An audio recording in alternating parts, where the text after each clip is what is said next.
deeper dive. We're going to talk about a shot of faith this evening. We want to talk about the pros and cons of the COVID-19 vaccination. Up front, I want to give you a full disclosure that I have received the COVID-19 vaccination, the Pfizer vaccination. Pastor Karen, my wife, has received it. I shared it up front because I would never host something like this if I'm not doing it. And I'm not passing judgment. You need to make your own decision, a grown folks decision about whether or not this is for you. But I just want to be transparent. I didn't have any side effects. Pastor Karen had a slight side effect of just some chills, but nothing dramatic. So we went through this process. Again, I want to share this with you up front because I would never encourage you to do something that I'm not leading by example. I believe that's called good leadership. Tonight, we're blessed to have a distinguished doctor in the medical field.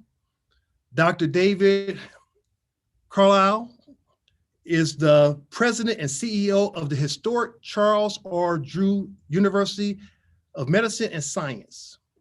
He is a distinguished gentleman, intellectual, an educated person who's going to share his knowledge with us about the COVID-19 vaccines. He's going to entertain your questions. So if you have questions, put it in the chat so we can answer those questions. But I really just want to hear from the doctor this evening.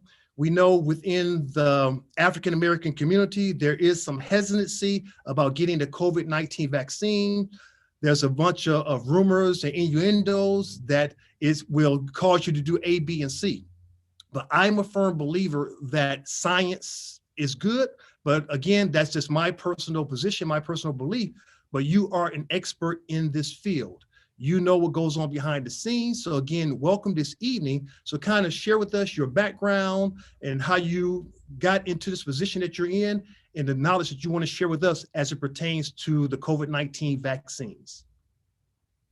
Well, Bishop Sykes, thank you very much for inviting me to share the evening with you and your congregation at Crossword Church. I appreciate it very much and appreciate the opportunity. And as with you, I will disclose that I have received the vaccine, 2 doses of the Pfizer vaccine as well. I was not side effect free after the second dose. About 12 hours later, I woke up in the middle of the night. I had muscle aches. I had some thirst that was significant, and kind of feeling feverish, although I never took my temperature. I did take some Tylenol. The symptoms got better, went back to sleep. Then the symptoms reappeared about 12 hours later, actually, and same kind of symptoms. Took some more Tylenol, the symptoms went away. Those symptoms, which I'd call kind of mild to moderate, would not at all deter me from receiving the vaccine again, basically. And again, mild to moderate symptoms, and nothing beyond that. So yes, I've taken the vaccines also. So let me ask this, doctor, because as I stated, I didn't receive any side effects. Is that just something based on genetics? It just depends on your metabolism? How do we define that? Well, we don't really know what causes some people to get side effects and others not to. My wife, on taking the Moderna vaccine, was entirely side effect free. My daughter, taking the Moderna vaccine, had a headache afterwards. I don't really know what predisposes some people. I mean, you're talking about people within the same family, so it's hard to say what the genetic aspects of this are. But genetics is a complex thing, and down the road we may understand that some people are more susceptible to side effects than others. But right now we don't know who is or who is not. Right, understood. So with the whole vaccine, we know it's a political ping pong. As I stated already, a lot of African Americans or minorities are reluctant because of past historic events, which I think is overplayed. It's my personal opinion. The past is the past. So how can we talk to our community? How can we encourage people to say, you know what, this is something that would benefit you, especially if you're going to be around family and friends, especially if we want to get society open again? How do we kind of dissect that? Yes, and to be clear, I have a position on this. I am a physician, internal medicine specialist, and as you mentioned, the president of the Charles R. J. University of Medicine and Science. And I usually don't give out, I don't give medical advice as much as I give medical information. And with the information, I try to empower people to reach their own decisions, own conclusions. But I do give advice to some people. I give advice to my close friends, my family members, and of course, patients with whom I have a professional relationship. I should say, when I'm talking about friends and family, sometimes it's unsolicited advice. Sometimes it's what they need to hear, but maybe not be ready to hear. But this is what doctors do. In the case of COVID-19, I'm happy to share all sorts of information, but the bottom line is in the advice category. And I strongly urge everyone who does not have one of the really rare contraindications to getting vaccinated to receive one of the COVID-19 vaccines. I say so because COVID-19 is a killer condition. It is a clear and present danger. The likelihood of having, say, a deadly reaction to a vaccine, such as, and there have been a few from especially the Johnson & Johnson vaccine that I wouldn't say from, I'd say associated with right now. We're still looking into that. You're about 1,000 times more likely to die from COVID-19 than you are from getting one of the vaccines. And I'm talking mostly about the Johnson & Johnson vaccine because the death rates associated with the Moderna and Pfizer vaccines are really pretty close to zero. It's the Johnson & Johnson vaccine that seems to have some associated adverse outcomes, including death, as well as maybe the AstraZeneca vaccine. But you're about 1,000 times more likely to die from COVID-19, just your average person. Plus, there's another component to it as well. If you get COVID-19, you can infect other people.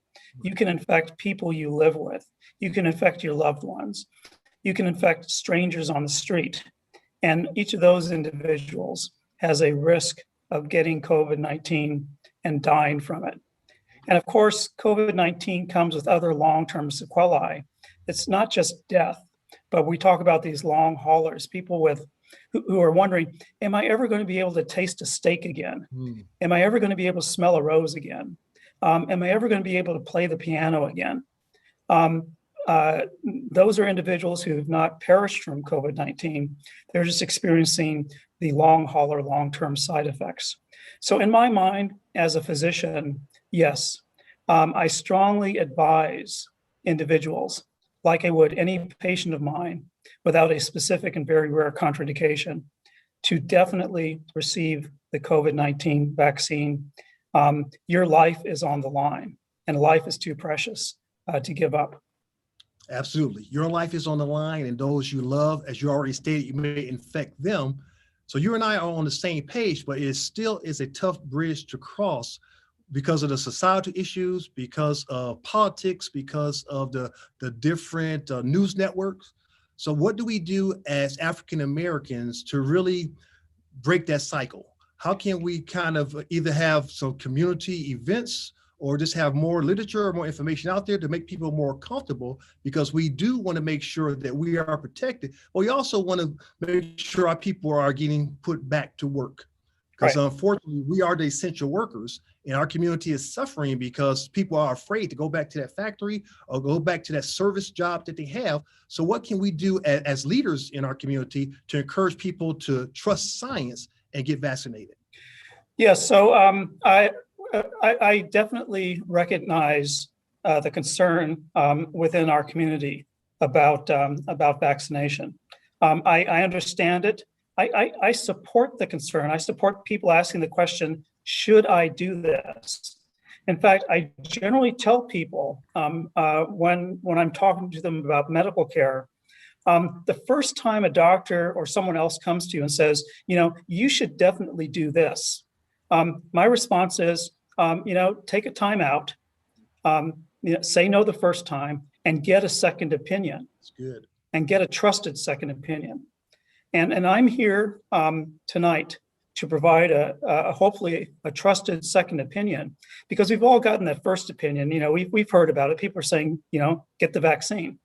And I'm telling you that is the correct thing to do. That's my second opinion recommendation.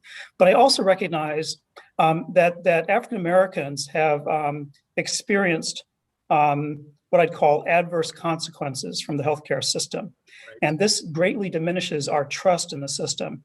And this is beyond the Tuskegee experiment. This is beyond that obstetrics and gynecology surgeon who was experimenting on slave women. This is beyond all the other things that we've talked about historically.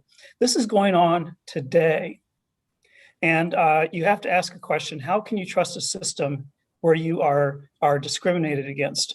How can you trust a system where you still experience prejudice when you go in for care, when people look at you, sideways and, wondering, are you supposed to be here? Oh, you're Black, you're probably uninsured. It's tough to put your trust in that kind of a system. And that's why it's important to have physicians who look like and represent and advocate for the population that we know, care about, and love. So what do we do, again, going down that same vein, as a community? What type of vehicles do we have to get that type of information that you're sharing? It's profound, it's educated, it makes good common sense, but we still have a tough load to carry. Well, one of those important vehicles is exactly why we're here tonight. And Bishop, your congregation, I appreciate, again, the invitation. We're here to share the word and provide information and encouragement, and to answer the questions. We need to be doing this much more often. And I just want to thank Kimberly Brown and everyone else behind Shot of Faith, who've been inviting me to speak to various congregations around Southern California to share my knowledge as a physician about COVID-19. And we could be doing this more and more often. There's much more work to be done. I do want to say recently, there was data in the LA Times that historically in the COVID-19 pandemic, Latinos have been number one in terms of the worst outcomes and the highest number of cases. But recently, African Americans have surpassed Latinos in the number of deaths per capita, number of cases per capita, number of hospitalizations per capita. And this is at the same time that the African American vaccination rate has fallen down compared to other populations. It's probably cause and effect, because when we look at data from around the country, around California, those areas that have had a large, high uptake of vaccination where people are getting vaccinated, those are the same communities that have the lowest rates of COVID-19 in California, in the United States, around the world, and of course in LA County and Riverside County. Well, as you stated, you're a community leader, and I'm a community leader, and churches, as pastors, we do have the bully pulpit. And that's why I opened with the fact that I got the vaccination, and my wife did also. So we demonstrated to our congregation that we are leading by example, yet we still have that doubt that this will pass. I think that's the underlying thing, that just like any other disease, this will pass. So I'm just going to wait it out. But I just feel that that's a dangerous position to take, because again, it's affecting us, and then we take it home to our children. And then let's transition with that thought, that should we allow children to be vaccinated? Right now, we are still waiting for data from our clinical trials. It's coming in more slowly than for adults because of who we started out with when we started conducting the clinical trials for the vaccines. The age is now down to 12 for the Pfizer vaccine, and 18 for the Moderna and Johnson & Johnson vaccines the last time I checked. So yes, minors are now eligible to receive vaccination. And I'm sure that as we progress with more and more data, that those age floors will come down further and further and further. Unfortunately, we know that there's a complication of COVID-19, the multi-organ inflammatory disease syndrome, that is killing children when they get COVID-19, in addition to deaths from pulmonary disease as well. So children can die from COVID-19. One other point, again, just to repeat what you said, Bishop Sykes, is that you really shouldn't take the chance that this is going to go away. Numbers have come down spectacularly, but COVID-19 has not disappeared. Just the other day, there was a story, I forget what the news source was. I think it was a young gentleman in Indiana or Ohio, maybe Illinois, a young African-American man in his, I think, 30s with a family, who had decided to not get the vaccine, he and his wife.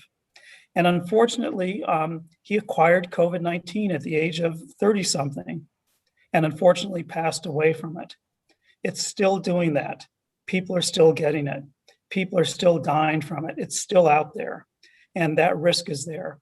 And once you get COVID-19, it's hard to say who's going to have a bad outcome from it and who's not. And, that's not a risk that I would encourage anyone to take.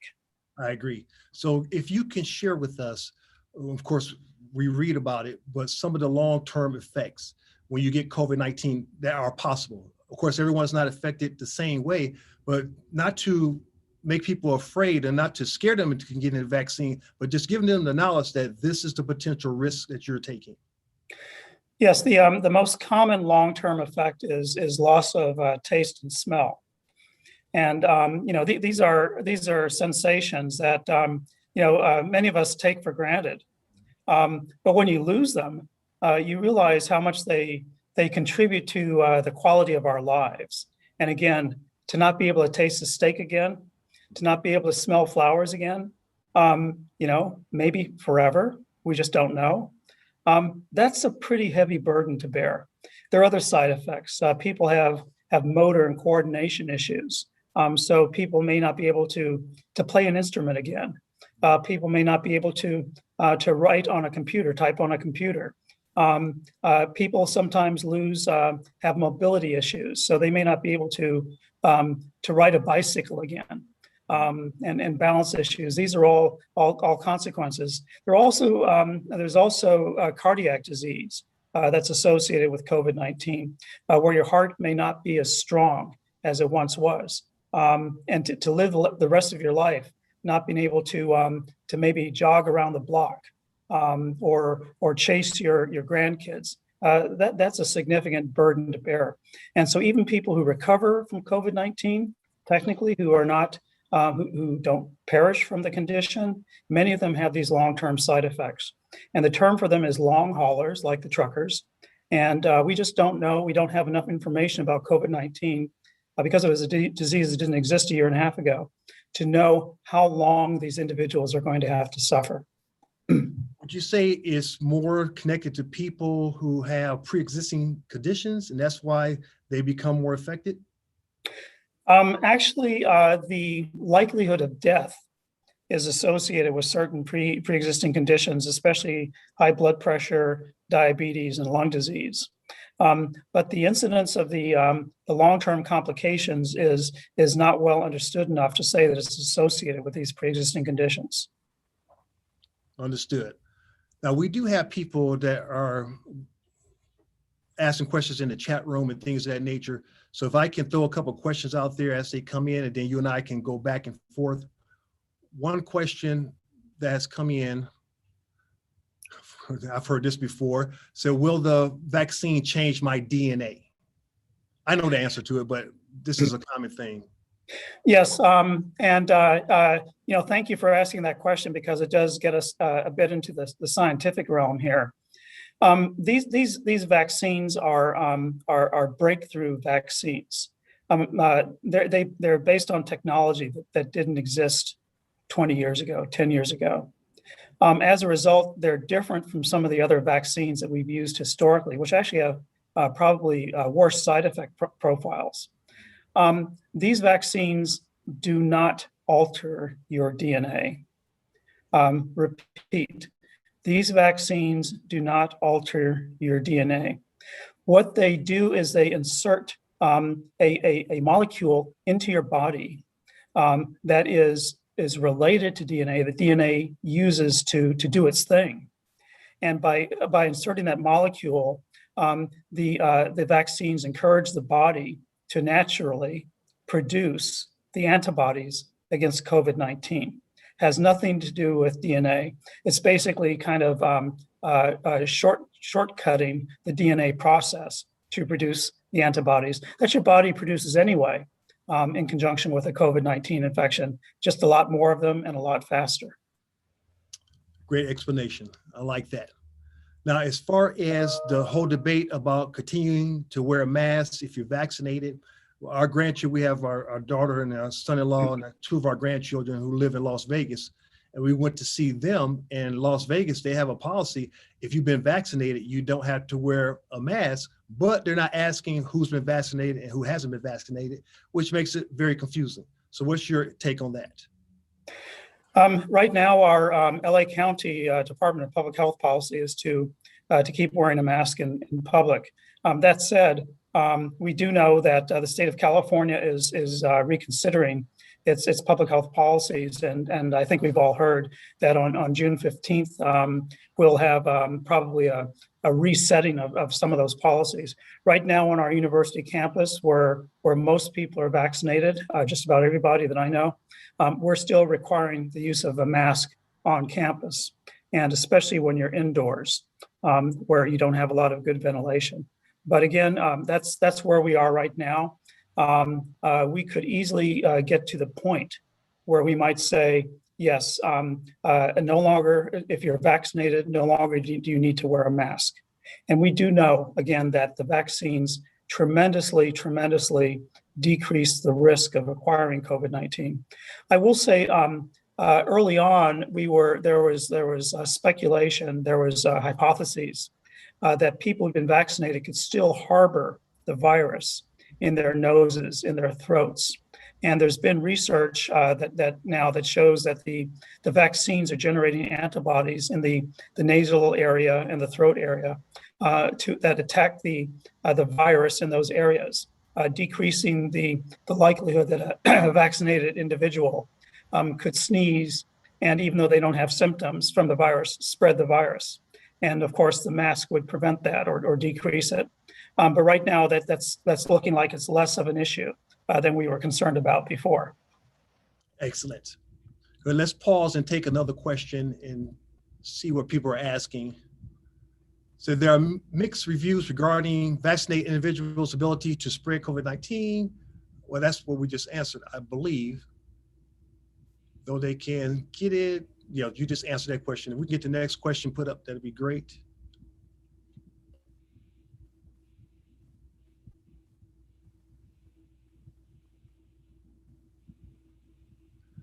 This individual is making a statement. I am worried that there will be lawsuits years down the road, like all other drugs we see on TV. Am I paranoid? I would say yes, but doctor? Well, quite honestly, a certain degree of paranoia is useful and protective when dealing with medical therapies. Again, not everybody should go out and have a liposuction in a foreign country because they think it'll make them look better. A lot of those people experience complications. Everything that we do in healthcare has a risk. Every drug that we prescribe has something called a lethal dose 50. That's the dose where if you take it, half the people who take that dose will die from the drug.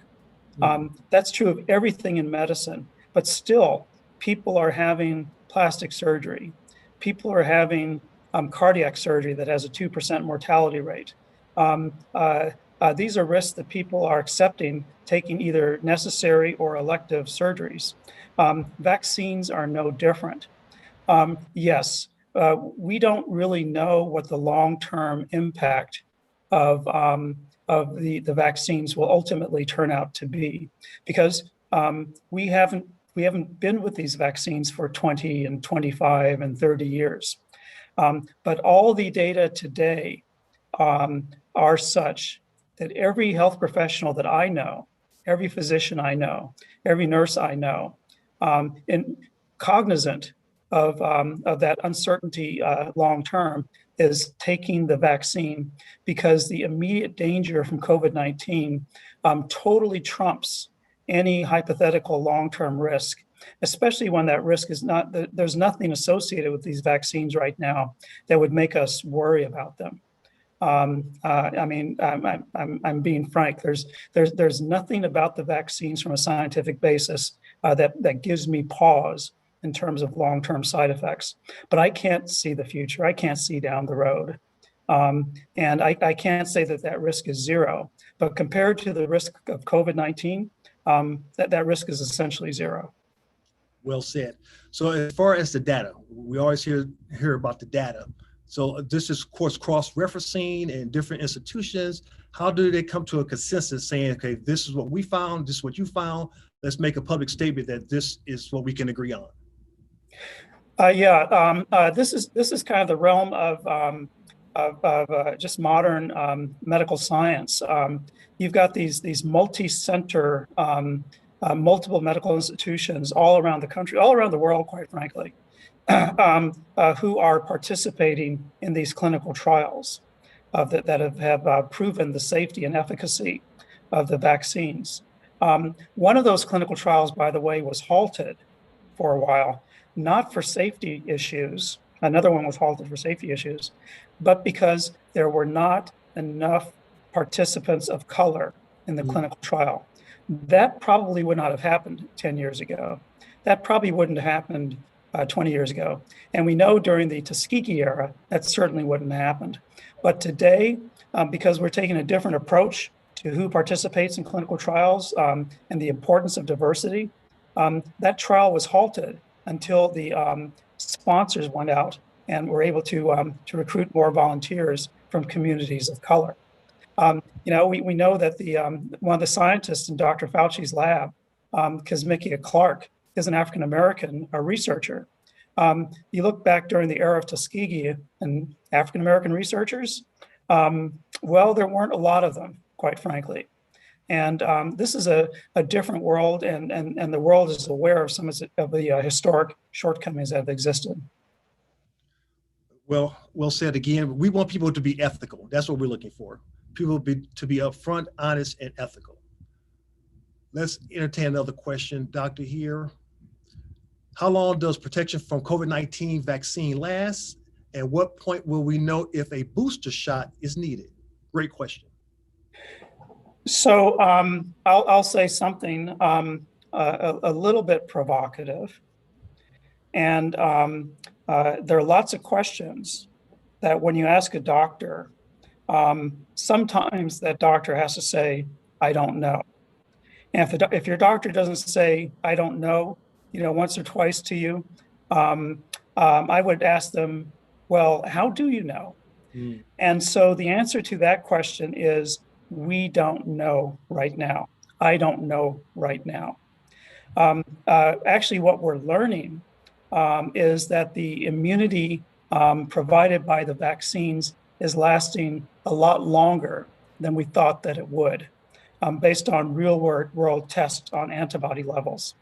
We thought that the immunity would last about 4 months, 6 months, when the first clinical trials were completed. But the vaccine received authorization early on in the process, and we didn't know how long the antibodies would persist. Now that we're following people from the original clinical trials going on about 8 months, 9 months, 10 months, we're seeing that lots of those people, most of those people, virtually all those people, have sufficient antibody levels to ward off not just the original version of COVID-19, but the variants that are cropping up around the world as well. So we don't know how long it's going to last. Will a booster shot be necessary? Probably for two reasons. The first reason is that at some point, we do fully expect that the antibody levels will decline enough that a booster shot will be necessary. Point number two, as with the flu, it's possible, still hypothetical, but possible, as we see with the flu, that we'll see a coronavirus variant that will require a different version of the vaccine to be effective. And that's why we get a flu shot every year, because the flu mutates every year and we need a new type of vaccine every year. I mean, we're doing this already. It's not impossible to think that, at the same time you get your flu shot, in that same syringe from that same vial will be the COVID-19 vaccine as well down the road. But again, I'm speculating right now.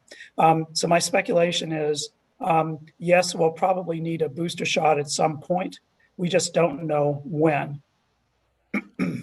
For those young people who are watching, there's something I use often. I don't know. I know some pastors may be reluctant to say that, but if you don't know, you don't know. I think we do those that we are in charge of a disservice if we try to act like we know it all. Say, I don't know. I'll find out. But right now, I don't know. So I appreciate your veracity, appreciate your honesty.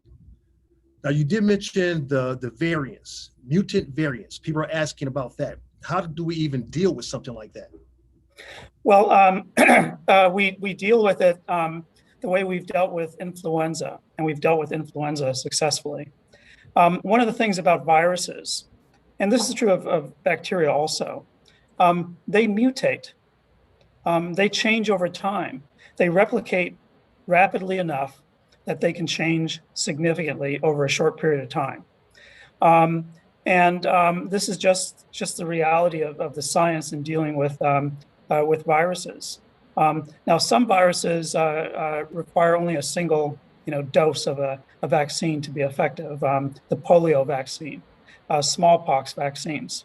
But others do require repeat doses of vaccines because of mutations. And again, just another point to emphasize, we didn't know anything about COVID-19 18 months ago. We're still learning about this disease, about this virus. But anyone who has studied viruses knows that anytime you're dealing with a virus, there's a possibility of mutations. Most of the time, the mutations actually seem to make the virus less dangerous over time. If you're a virus and you want to survive, you don't survive by killing out your host. If your host is gone, you don't survive. You kind of want to reach a steady state relationship with your host. And you may start out kind of hardcore, but at some point you want to just focus on your own survival. That's kind of the natural history of viruses. They don't want to kill their host. And the host for COVID-19 right now is human beings. But sometimes there will be a mutation that can be much more fulminant, much more virulent, and much more contagious.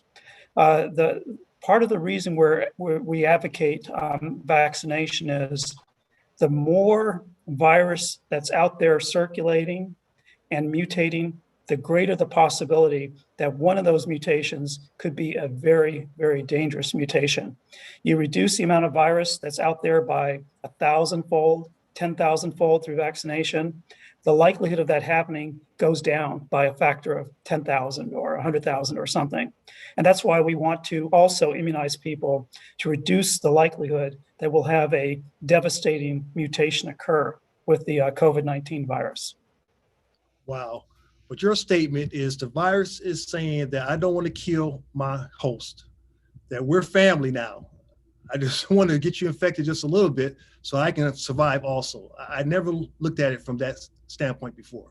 So again, now we know that there are viruses that are entirely devastating. I mentioned smallpox before, but think about things like Ebola. Mm-hmm. Ebola has a case fatality rate of 90%. COVID-19 has a case fatality rate of about 2%. Very different virus. Think about the AIDS HIV virus before we had antiretroviral medications. Case fatality rate close to 100%. I was a young doctor during the HIV epidemic, and we didn't even have a name for it. But young men, especially, were coming to the hospital, and they were all dying from HIV. And now it's almost eradicated. Now it's controlled and suppressed by the fact that we have medications to suppress it. We still don't have a vaccine against HIV, and we're trying to develop one. And that's why it's just so fortunate that we have a vaccine against COVID-19. Imagine where we would be in the world today if we didn't have these vaccines. It would be a very, very different situation, one that I shudder to contemplate. Right. No, I agree. Let's entertain a couple more questions, Doctor, then we'll let you go. I think you answered this. If you have already had COVID-19, do you still need the vaccine? And this is a very good question. The answer has a basis in medical science, and so thank you for this question. The answer is yes, and there's a reason for it. The reason for it is that the amount of antibodies produced by having had COVID-19 is dwarfed by the amount of antibodies produced by vaccination. It's tenfold, something like that. Yes, you have antibodies, but they may not be sufficient to ward off a subsequent reoccurrence. And think about this. If the level of antibodies is going down over time, and you get to this point and you lose your immunity, you get to this point a lot faster if you start out here than if you start out here and you're going down like this. That's why vaccination is recommended for people still who've already had COVID-19. Well said again. Next one, is the vaccine safe for pregnant women? The answer is yes. We know from two types of experiences. Number one, in the first clinical trials, multiplying by, when you think about 40,000 people involved, some of those volunteers turned out to be pregnant and they didn't know it when they volunteered for the trial. No adverse consequences. And now we have engaged in some clinical trials involving pregnant women specifically. And those trials have been highly in favor of the vaccines as well. Excellent. Now, going with the vaccines, of course, as I stated, my wife and I received the Pfizer, you got the Moderna, you got Johnson & Johnson. Kind of talk about, I know the Pfizer and the Moderna, the RNA, but Johnson & Johnson is a whole different process. And Johnson & Johnson, as you know, of course, had their issues and still have some issues. Kind of talk about the difference between the vaccines. Yes, again, the Pfizer and Moderna vaccines are based on a new technology, but it's really not that new. We had a condition in the early 2000s called SARS, case fatality rate of about 10%, even more dangerous than COVID-19. But people like me in public health and government and academia and science took a look at SARS and said, we just dodged a bullet, because if this had gotten out of control, it would have been really, really bad. So scientists started putting on the shelf the foundations of vaccines against coronaviruses specifically. And that science had started to develop using this mRNA technology. And then what happened with COVID-19 is that when the pandemic broke out in Wuhan, China, I don't know if it was a single scientist or a group of Chinese scientists, somebody actually in China released the genetic code for COVID-19. And when that genetic code went out into the public domain, the researchers and medical scientists were off to the races because they could take the specifics of the genetic code, apply it to the foundations that had already been created from SARS, and fast track these vaccines. We had a head start, and we had detailed information, and that combined with the ability to craft vaccines based on genetic technology, basically is how we were able to create these mRNA vaccines very rapidly and very successfully. Again, it's a scientific breakthrough, quite frankly. The Johnson & Johnson vaccines and the AstraZeneca vaccine are a different type of vaccine. They're what are called adenovirus vaccines. They use a cold virus, adenovirus, to convey the vaccine into the body, into the cells. That's more of a tried and true technology in vaccine development. Another technology is what's called killed virus vaccines, where you take the virus and you inactivate it. Same virus, but it's inactive, but the body can still react to it. And that's what's used for some of the other vaccines, especially in China, that are being utilized for COVID-19 vaccines. These are all effective. They have different degrees of effectiveness. And as we've learned, there are concerns about complications at a higher rate with the AstraZeneca and the Johnson & Johnson vaccines. The Johnson & Johnson vaccine has been said by some to be associated with increased risks of blood clots, especially in younger women between the age of 18 and 49. But I just went to the website and looked up the indications and contraindications for the Johnson & Johnson vaccine. And right now, it does mention the increased likelihood of blood clots in young women, but does not say that the Johnson & Johnson vaccine is contraindicated in this population. And I did find that interesting because we do know that that's the population at greatest risk. The other vaccines, again, these killed virus vaccines, that's kind of a very old vaccine technology. Those vaccines are less effective against the novel coronavirus than the mRNA vaccine and the Johnson & Johnson AstraZeneca vaccine. So there are different types of vaccines. There's another new one that's coming out. This is the so-called Novavax vaccine that uses yet a different type of technology for achieving immunity for COVID-19. So for the layperson, should you hold out and wait for a particular vaccine or just take the first one that's available? I would say between the Moderna and Pfizer vaccines, it's like choosing the difference between a Toyota and a Honda. People have preferences. What if I could get the Pfizer vaccine like right now and would have to make an appointment to get the Moderna vaccine, I would get the Pfizer vaccine. And if it was the other way around, I'd get the Moderna vaccine. In my mind, there's not enough of a difference between the two. And you can't even tell if you're going to have a side effect from one of them, which one is going to cause that side effect from person to person. So there's just not enough of a difference to make me want one versus the other. And Johnson & Johnson, is that still viable? Well, the Johnson & Johnson vaccine does seem to have, it has reports of a greater risk of complication. But those risks have not led our public health authorities to not recommend the Johnson & Johnson vaccine. The Johnson & Johnson vaccine does have some advantages. For example, the Pfizer vaccine requires ultra cold temperature storage, like, 0 degree temperature, super freezers.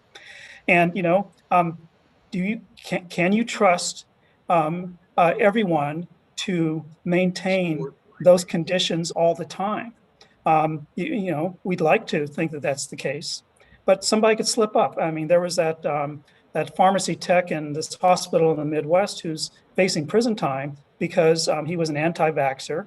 He took doses of the Pfizer vaccine and let them sit out overnight to inactivate them on purpose. The Johnson & Johnson vaccine does not require that super cold temperature storage. And so it's much more stable. So there's probably increased reliability from the Johnson & Johnson vaccine. Plus, you only have to get a single shot. Right. I had my side effects when I got my second shot of the Pfizer vaccine. maybe with one shot of the Johnson & Johnson vaccine, I would not have ended up waking up in the middle of the night. Plus, when you think about giving it around the world, especially with issues of transportation and storage, again, ultra cold temperatures, it's much more compelling to distribute it around the world, where lots of the technology doesn't exist to, again, have these ultra cold freezers and things. So there are reasons for using each of the different vaccines. But again, not much of a difference between the Pfizer and Moderna vaccine. So let's close with this question, Doctor. Are both shots really necessary? If you're supposed to get the 2 shots, of course, with the Pfizer and the Moderna, can you just get the one and say, you know what, I'm close enough, and I won't even try to get the second one? I forget the exact number, but the say that the effectiveness of a single dose of the Pfizer vaccine and Moderna vaccine is about 60%. And the effectiveness of a second dose is, as we know, around 95%. That difference, 35%, could be the difference between life and death. For me, it's not worth it, basically. So yes, get that second shot. Strongly recommended. I remember in Britain, Boris Johnson was saying, well, we don't have enough, we'll just give out first shots. And the public health authorities basically said, no, we don't, the clinical trials were not one-shot trials. We don't have the data to say that a single shot of these vaccines is effective. Don't do that. The science says 2 shots. The medicine says 2 shots. 2 shots. Outstanding. Well, Doctor, this is absolutely privileged to be with you, to hear. Somebody has one more question? I just got a signal. Someone has one last question.